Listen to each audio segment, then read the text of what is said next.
La labor del Instituto de Consumo de Extremadura, a través de ese laboratorio de juguetes, es ni más ni menos que ayudar a los padres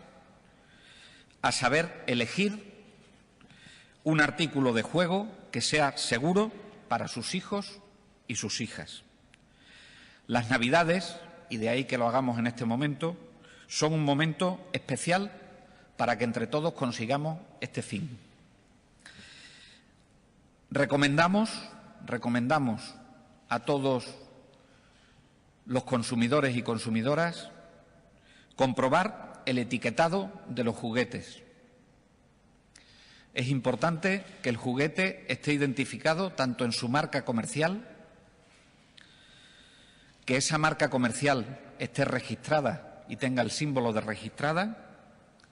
que esté identificado el distribuidor o el importador del juguete y que venga la dirección en el envase del juguete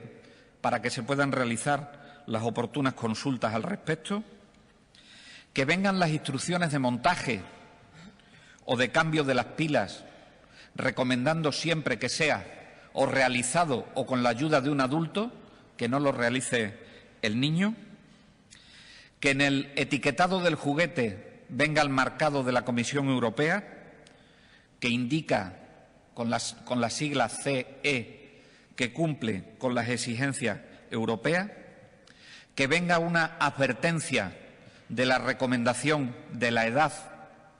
del niño para la que es recomendada ese juguete y que las instrucciones vengan escritas al menos en castellano. Estas son las recomendaciones que le damos a los consumidores y consumidoras en este tiempo.